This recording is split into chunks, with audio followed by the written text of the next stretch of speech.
בואו נדבר עוד קצת על התרה. אתם מכירים, הפעולה ההפוכה מהסלמה. כשצריך להרגיע את המצב או להשתמש בטכניקות של שותף. לשנות את הגישה, תקשורת חיובית ופתרון בעיות. שני חניכים התווכחו. השפה שלהם הייתה מזעזעת. הם קיללו אחד את השני, וזה לא נראה שזה עומד להיגמר בטוב. אני ממש כעסתי. אני לא רוצה לשמוע מילים כאלו.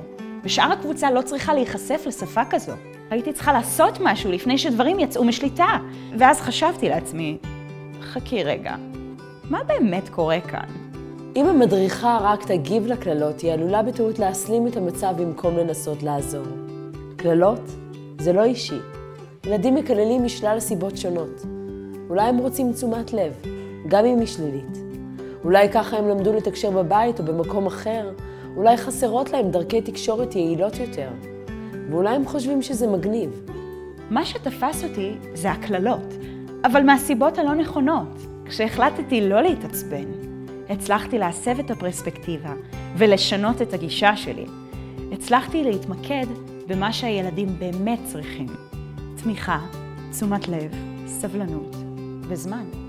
בכך שהתעלמה מהקללות והשתמשה בשפה רגועה ומרגיעה שלא האשימה אף אחד, הצליחה המדריכה לבנות אמון עם הילדים, וככה הצליחה לדבר עם הילדים על מה שקרה ביחד או לחוד.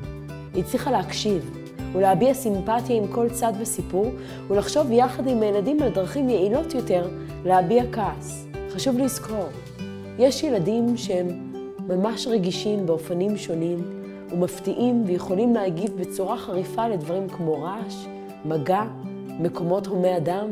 כשאתם מודעים לרגישויות של הילדים, אתם יכולים להציע להם טכניקות להרגעה, כמו הפסקה במקום שקט, לקרוא ספר או להאזין למוזיקה. על מנת לרכוש את האמון של הילדים, אתם צריכים להסתכל מעבר לקללות ולחקור, להבין מה באמת קרה שם.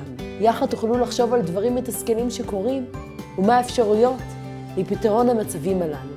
גישה חיובית מסייעת לנו לפתור בעיות, לרכוש חברויות וללמוד יחד. רוצים ללמוד עוד על טיפים תחושתיים של שותף?